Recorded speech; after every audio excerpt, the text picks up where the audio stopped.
नमस्कार दोस्तों, मेरा नाम है विशाल। आप सबका स्वागत है स्टॉक बॉक्स के बिजनेस स्टैंडर्ड एनालिसिस वीडियो में। अगर आपको पसंद है बिजनेस स्टैंडर्ड न्यूज़पेपर के आर्टिकल्स का एनालिसिस, कॉज और इफेक्ट एनालिसिस, तो आप अभी इस चैनल को सब्सक्राइब कर लीजिए। यहाँ हम डिस्कस करने वाले हैं बिजनेस स्टैंडर्ड के कुछ बढ़िया आर्टिकल्स और जानेंगे उनके पीछे का क्या रीज़न है और उनका इम्पैक्ट क्या है हमारी लाइफ पर। शुरुआत करते हैं सबसे पहले आर्टिकल से। Buckling up, India launches first car crash test programme. अब काफ़ी लोगों को लग रहा होगा इस चीज़ के बारे में, पता नहीं होगी ये चीज़, और काफ़ी लोगों को मुझे लगता है पता होगी, स्पेशली जो कार्स में इंटरेस्ट रखते हैं, जिसे हम कहते हैं एनकैप रेटिंग्स। तो सेंटर ने लॉन्च किया है हमारे देश का सबसे पहला crash testing safety rating regime, जिसे हम कहेंगे Bharat new car assessment programme, NCAP. अब आप देखते होंगे कई बार न्यूज़ पर आया करता था कि किस तरीके से मारुति सुजुकी की कार्स जैसे ऑल्टो हो गई और वैगन आर, इनको एनकैप रेटिंग्स में बहुत कम पॉइंट्स मिल रहे हैं, 0 भी मिल रहे हैं कुछ कार्स को, किसी को 1 मिल रहे हैं। तो अब ये इंडिया में आ गया है। पहले हमें इन कार्स को बाहर भेजना पड़ता था विदेश, अब इंडिया में इनका क्रैश टेस्ट होगा। तो बेसिकली इन कार्स को क्रैश करके और अलग अलग तरीक़ों से चेक किया जाएगा कि कितने सेफ़ हैं ये पैसेंजर्स के लिए। और ये रेटिंग प्रोग्राम अनाउंस हुआ था last year by our union minister of road and transport and highways Nitin Gadkari ji द्वारा। तो अब इस वॉलंटरी प्रोग्राम में ऑटोमोबाइल मैन्युफैक्चरर्स क्या करेंगे, वो उनके पास ऑप्शन होगा कि अपने व्हीकल को यही टेस्ट करवा लें और उसी के हिसाब से उन्हें स्टार रेटिंग्स भी मिल जाएंगी।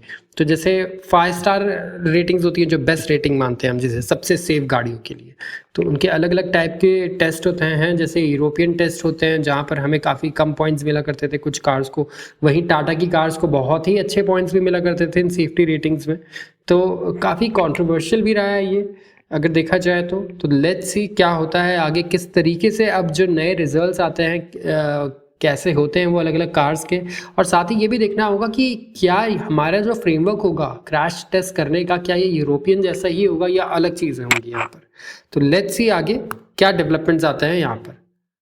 अगला आर्टिकल है India's July Russian oil import dips.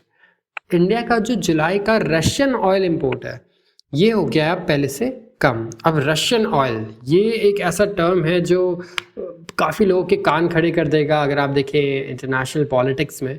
Of course पिछले जब से रशिया यूक्रेन वॉर चल रहा है स्पेशली, तब से इसके बारे में हम कुछ ना कुछ पढ़ते आ रहे हैं हमेशा। और आपको पता होगा, अगर नहीं पता हो तो मैं बता दूं कि इंडिया रशिया से काफ़ी सस्ते दाम पर जो है ऑयल ख़रीदता हुआ आ रहा है जब से रशिया यूक्रेन वॉर शुरू हुआ है। और काफ़ी वेस्टर्न कंट्रीज़ में प्रेशर भी करने की कोशिश की कि आप मत खरीदिए रशिया से, आप महंगा ही खरीदिए, लेकिन सऊदी अरेबिया से या कहीं और से खरीदिए। जिसके लिए इंडिया ने बिल्कुल साफ मना कर दिया। इंडिया ने कहा कि हमें इंडिया के लोगों के बारे में सोचना है और हमें सस्ता ऑयल लेना होगा, हमें ग्रो करना है। तो ग्रो करने के लिए ऑफ कोर्स हमें सस्ता ऑयल मिले, उससे बेटर और क्या हो सकता है। वही पैसा हम कहीं और लगा सकते हैं ऑफ कोर्स डेवलपमेंट में। तो यहाँ पर आप देखिए कि इंडिया का जो जुलाई का क्रूड ऑयल इंपोर्ट है रशिया से, ये डिप हुआ है for the first time in 9 months. 9 महीने में पहली बार कम हुआ है। यहाँ पर जो इनबाउंड शिपमेंट है सऊदी अरेबिया से, ये तो लोएस्ट पे आ गए हैं 2 से 2.5 साल में। अगर आप देखें जहाँ पे ओपेक ने कट करना शुरू किया है, और जैसा भी डेटा आ रहा है अभी इंडस्ट्री सोर्सेज बता रही हैं, दोनों चाइना और इंडिया दुनिया के सबसे बड़ा और तीसरा सबसे बड़ा ऑयल इंपोर्टर है ये। और इन्होंने कट किया है इंपोर्ट्स रशिया से और सऊदी अरेबिया से जुलाई में। जैसे ही प्राइसेस बढ़े वैसे ही यहाँ पर आप देखेंगे कि सऊदी अरेबिया ने वॉलंटियर किया कि हम जो है आउटपुट कट कर रहे हैं another 1 million barrel per day. तो 1 million barrel per day Saudi Arabia ने कहा हम आउटपुट कट कर देंगे। क्यों? क्योंकि उन्हें लगता है कि आगे ऑयल की डिमांड और कम होने वाली है, तो ऑयल के जो है सप्लाई ज़्यादा क्रिएट हो जाएगी मार्केट में, प्राइस क्रैश हो जाएगा। जबकि ऑयल का प्राइस अच्छा खासा ऊपर है इस वक्त अगर आप देखें तो। और ये आर्टिफिशियली प्राइस बढ़ाने की भी कोशिश कर रहे हैं, कई लोगों का ये कहना है, इसीलिए बार बार प्रोडक्शन को ही कट कर देते हैं। जबकि यूएस का जीडीपी का डेटा अच्छा आता है, इंडिया का डेटा काफ़ी अच्छा आता है, फिर भी वो सिर्फ चाइना के डेटा को देख करके ये कह देते हैं कि आगे जो है इकोनॉमिक आउटलुक अच्छा नहीं है, हम प्रोडक्शन नहीं करेंगे और कम करेंगे। जिसकी वजह से आप देखें कि ऑयल का प्राइस भी कहाँ आ गया है, कहाँ से।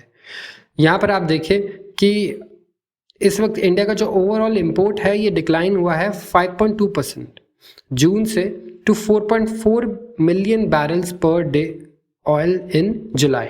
अब डेटा ने ये बताया है ऑफ कोर्स, और काफ़ी सारे सेवरल रिफाइनिंग प्लान्स जो हैं वो शट हैं मेंटेनेंस के लिए मानसून सीजन की वजह से।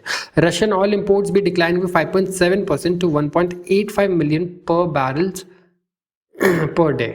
और यहाँ पर आप देखें कि सऊदी के जो शिपमेंट्स हैं वो 26% कम हुए हैं टू 4,70,000 बैरल पर डे। जो डेटा है उसने ये शो किया है।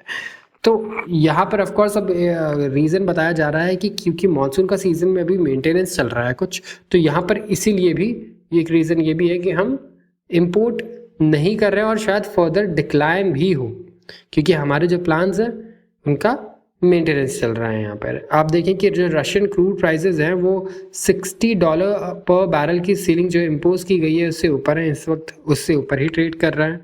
एंड सऊदी अरेबिया से अगर आप ऑयल लें वो तो काफ़ी महंगा है, 80s-90s के करीब पहुंच जाता है वो, तो ऑफ कोर्स वो इस वक्त बहुत ही ज़्यादा एक्सपेंसिव है कंपेयर टू रशिया।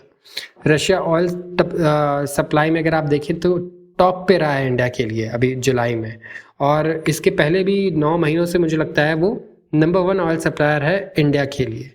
और इसके बाद कौन से आते हैं? इराक और सऊदी अरेबिया।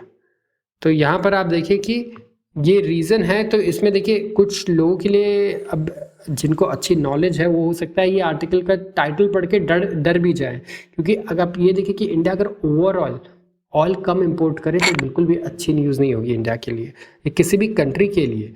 हम इसे एज एन इंडिकेटर मानते हैं ग्रोथ का। तो जो कंट्री ऑयल ज़्यादा इंपोर्ट कर रही है इस बार हम मानेंगे कि अच्छा इसका ऑयल कंजप्शन बढ़ रहा है, मतलब इंडस्ट्रीज़ ग्रो कर रही हैं, और इंडस्ट्रीज़ ग्रो कर रही हैं इसीलिए ये बहुत ही अच्छी न्यूज़ है। और यूजुअली ऐसा होता है कि जब चाइना को देख लीजिए, जब वो ग्रो नहीं कर रहा तो वो मेटल्स कम कंज्यूम कर रहा है, एनर्जी कम कंज्यूम कर रहा है। तो इससे हमें पता लग जाता है एक तरीके से, जब ये बढ़ना शुरू होता है कि एनर्जी का वहाँ पे कंजप्शन बढ़ गया इस बार, तो मानते हैं कि हाँ जो अब ग्रोथ का जो डेटा आना है वो हो सकता है पॉजिटिव आए। तो इस तरीके से प्रिडिक्ट की जाती है ये सारी चीज़ें, क्योंकि ये सारी डायरेक्टली रिलेटेड है एक दूसरे से ऑफ कोर्स। तो यहाँ पर इस चीज़ का ध्यान ज़रूर रखें अगर कभी आपको ये असेस करना है कि सामने वाली कंट्री क्या ये ग्रो करने वाली है, इसका जीडीपी का डेटा कैसा आ सकता है। तो उसके energy consumption, metal consumption, commodity consumption, ये सारा डेटा ज़रूर देखिएगा अगर उससे पहले आया है तो, कि वो कैसा आया है, ये बहुत ज़रूरी है। आते हैं अगले आर्टिकल पर।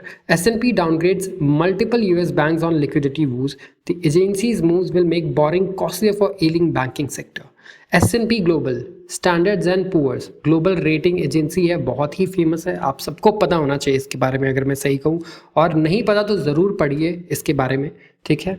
और इन्होंने मूडी को फॉलो किया और ऑफ कोर्स क्रेडिट रेटिंग्स इन्होंने भी कट की और outlook multiple US regional banks पे। उनका कहना है हायर फंडिंग कॉस्ट और रियल एस्टेट सेक्टर जो है, कमर्शियल रियल एस्टेट सेक्टर, ये टेस्ट करने वाला है लेंडर्स को। अब देखिए यूएस में एक्चुअली जो कमर्शियल रियल एस्टेट सेक्टर है उसे आप किसे कहेंगे? अब रियल एस्टेट सेक्टर तो ऑफकोर्स पूरा प्रॉपर्टी मार्केट आ गया एक तरीके से, लेकिन वहाँ पर वो प्रॉपर्टीज़ जो आप रेंट पर दे रहे हैं किसी कमर्शियल काम के लिए, जैसे कि रेस्टोरेंट, ऑफिस, कोई भी ऐसा कमर्शियल एक्टिविटी के लिए, तो वो कमर्शियल रियल एस्टेट सेक्टर में आता है। और वो एक ट्रबलसम एरिया बन गया है बैंक्स के लिए, क्योंकि वहाँ पर अगर आप देखें तो एनपीएस बढ़ने शुरू हो गए हैं। यूएस की यहाँ पर हम बात कर रहे हैं, तो यहाँ पर देखिए जो रिलेंटलेस रेट हाइक हुआ है बाय यूएस फेडरल रिजर्व, इसकी वजह से बैंक्स में डिपॉजिट कॉस्ट बढ़ गया है, जिसकी वजह से उन्हें पे आउट करना पड़ रहा है, ज़्यादा इंटरेस्ट देना पड़ रहा है डिपॉजिटर्स को कि वो दूसरे ऑल्टरनेटिव्स पे ना चले जाएं कहीं। S&P ने मंडे को कट किए अपनी ratings associated bank corp and valley national bank corp on funding risk and higher reliance on broker deposits. तो इस तरीके से आप देखेंगे इस न्यूज़ के बाद काफ़ी सारे यूएस बैंक्स हैं, उनके स्टॉक प्राइस भी नीचे आए हैं।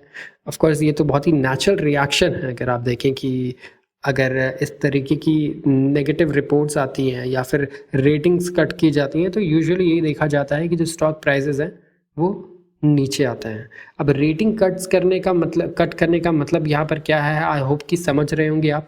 इट्स लाइक क्रेडिट रेटिंग जैसे है, आपकी क्रेडिट रेटिंग होगी, सिबिल स्कोर हम बोलते हैं, अगर उसको कम कर दिया जाए राइट, उसको मैं पॉजिटिव से नेगेटिव कर दूं अगर, तो आपको जो है लोन ज़्यादा इंटरेस्ट रेट पर मिलेंगे पहले से, और या फिर लोन जहां 1 करोड़ का मिलना होगा कम मिलेंगे, या लेकिन जहां पर आपको लोन मिलने के चांसेस थे थोड़े बहुत, शायद वो भी ख़त्म हो जाए आपके सिबिल स्कोर कम होने से। तो वो ही सेम इम्पैक्ट इन बैंक्स को के ऊपर भी पड़ेगा जब इनकी जो रेटिंग्स हैं वो कट कर दी जाएगी। तो जैसे भी मूडिंग्स ने यूएस पे किया था, वैसे ही स्टैंडर्ड एंड पुअर्स ने काफ़ी सारे बैंक्स के लिए किया है। तो देखना होगा आगे यूएस मार्केट कैसे इससे रिएक्ट करता है, यूएस गवर्नमेंट कैसे रिएक्ट करती है इस पर, और किस तरीके से जो ये प्रॉब्लम है, जो ये हर्डल है, इसका सोल्यूशन निकलता है। क्योंकि एक इसका रीज़न तो यही है कि फेडरल रिजर्व किस तरीके से इंटरेस्ट नहीं गिरा रही है इस वक्त। इंटरेस्ट ऑफकोर्स पिछले 2 सालों में लगातार बढ़ता रहा, राइट। अभी पॉज हुआ है इंडिया में भी, यूएस में भी, बट अभी नीचे आना भी आगे बहुत ज़रूरी है। और नीचे आने से कुछ चीज़ें उसे अभी भी रोक रही है, वो क्या है? Oil prices. Growth rate pickup नहीं होता, ऑयल प्राइसेस पहले ही बढ़ जाते हैं ऑफकोर्स, क्योंकि यहाँ सऊदी और ओपेक प्लस जो है आर्टिफिशियली ऑयल प्राइस को ऊपर रखना चाहता है। तो एक रीज़न ये है जिसे हमें देखना होगा। उसके अलावा भी कुछ डेटा है वहाँ पर, इन्फ्लेशन के अलावा, इन्फ्लेशन में ऑयल प्राइस एक परेशानी क्रिएट कर रहा है। इसके अलावा अगर आप देखिए वहाँ पे एम्प्लॉयमेंट वगैरह का डेटा, बट मुझे लगता है वो भी इतना ज़्यादा इम्पैक्ट नहीं डालेगा जितना ऑयल प्राइस होगा। तो देखना होगा। इंडिया में भी इन्फ्लेशन का डेटा करीब 7.5% का आया है, जो कि बहुत ही अनएक्सपेक्टेड था। सब्जियां महंगी हो गई काफ़ी इसकी वजह से, और ऑयल प्राइस भी ऑफकोर्स इंक्रीज़ हो गया इंटरनेशनल मार्केट में, तो उसका इम्पैक्ट भी हमें देखना होगा। सो लेट्स सी आगे इंडिया पे इसका क्या इम्पैक्ट होता है, और यूएस के स्टॉक मार्केट पे। तो आज के लिए बस इतना ही। अगर आपको वीडियो पसंद आई हो तो ज़रूर इसे लाइक करें और चैनल को सब्सक्राइब करना बिल्कुल ना भूलें। धन्यवाद।